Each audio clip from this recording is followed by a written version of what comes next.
client, the Arab-Israeli conflict. Now, many clients have asked my opinion of whether to invest now, and I have done a pre-recorded segment with a highly educated individual. He has lived in Israel for 10 years.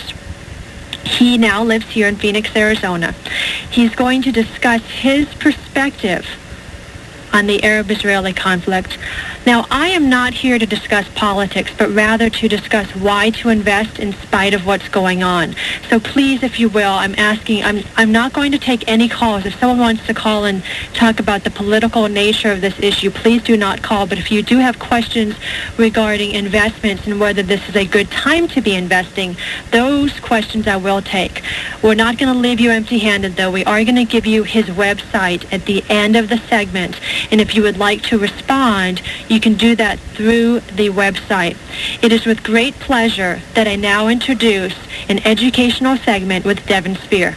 Now, Devin, what, in your opinion, is the underlying cause of the Arab-Israeli conflict?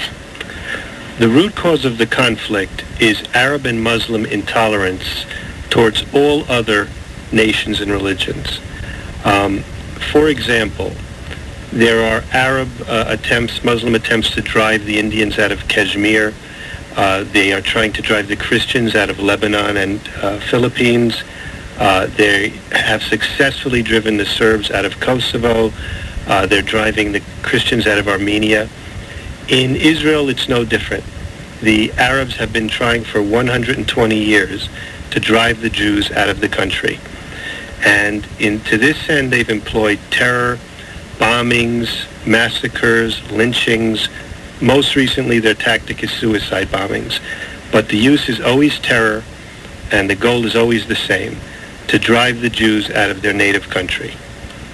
Now, aren't the Jews occupying Arab land? I mean, in many people's minds, isn't that the case? The Jews have always lived in the land of Israel. There's overwhelming historical and archaeological evidence to show that the Jews were the original native inhabitants of Israel and lived there for 1,300 years, from biblical times. They, in fact, have never left. The Romans took Jewish sovereignty away, but the Jews never left the land. They remained there.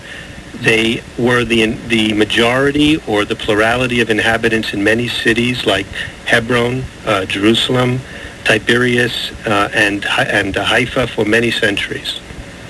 Okay, so truly they were the ones that were there first in your mind, and really, historically, if you look at any type of documentation, that's what the document would say as well. Yes, we have the Bible, which is backed up very strongly by all historical and archaeological evidence. There is no question at all in the mind of any serious historian that the Jews have lived in Israel for many thousands of years, certainly thousands of years before the Arabs first arrived. Now, the Arabs say that Jewish settlements established on land taken from them in the Six-Day War of 1967, that was actually illegal. Now, that couldn't be possible with what you're saying. First of all, I think it's impossible to say that that a Jew living anywhere is illegal. Just on the principle of it, a Jew has the right to live anywhere that he wants to live in the world. A Jew has the same right to live in Hebron as does an Arab, for example. A Jew has the same right to live in any neighborhood in Jerusalem as he does in any neighborhood in Phoenix. And anyone who claims that he does not would be racist. Let's just take one example, which would be the example of Hebron. Hebron is a city which the Jews have inhabited since biblical times. But in 1929, the Arabs massacred and expelled the entire Jewish population of Hebron. In 1967, the Jews returned to those areas, and naturally those people wanted to return to their homes in Hebron, and they have, as they have every right to. So these people returning to their homes in places like Hebron, in Jerusalem, where they were thrown out by the Jordanian army in 1948, in Gush Etzion, and in other places of what the Arabs call occupied territories. These are actually the original native inhabitants returning to their land.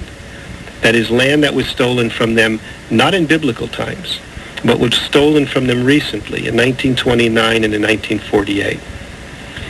Now, just from a practical point of view here, Devin, I have a question for you.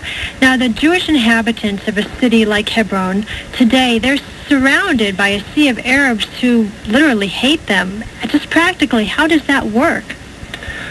Well, we could have used the same argument when we talked about Birmingham in the 1960s, for example. Blacks who wanted to live in all-white neighborhoods were surrounded by whites who hate them. And the Ku Klux Klan, which is a terror organization, attempted to drive them out through the use of lynching and bombings. There were so many bombings, for example, in Birmingham, Alabama at one time, that it was known as Bombingham. There is no difference in tactics between PLO and the Ku Klux Klan, and more importantly, there's no moral difference between the Ku Klux Klan trying to drive blacks out of their home through terror and the PLO trying to drive Jews out of their home through terror. Now, what did we do in this country? We didn't ask blacks to leave their homes for the sake of peace, which is what people are asking the Jews of Hebron to do. On the contrary, we sent the army down to Mississippi, and we enforced the rights of those blacks who wanted to live in those areas to live there, against the will of the majority of inhabitants. And that is exactly what the Israeli army is doing in Hebron and throughout the West Bank. A Jew has, as I said before, the right to live in Hebron, the same right to live in Hebron as does an Arab. When the Arabs and their apologists say that anyone does not have the right to live in a certain neighborhood because of his ethnicity or his religion, that person is preaching apartheid.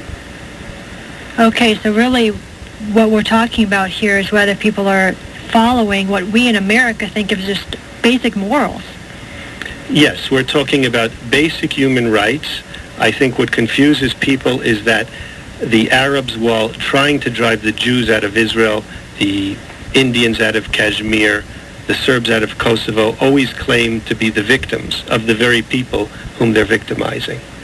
Now, Devin, if people have questions for you, or they want to learn more about this topic, how can they contact you? Well, we have a website which is www.guardiansofisrael.cheeb.com. Will you repeat that one more time, please, in case anyone's writing it down? That's Guardians of Israel as one word, .cheeb.com. And on that site you can find a pamphlet I've written which covers the history and covers the entire story pretty well. It's called The Moral Case of Israel, for Israel. You can find links to good information on the Middle East, and you can find books for people who want to know more. Well, thanks so much for joining us today, Devin. We're very glad you're here. Thank you for having me, Joby.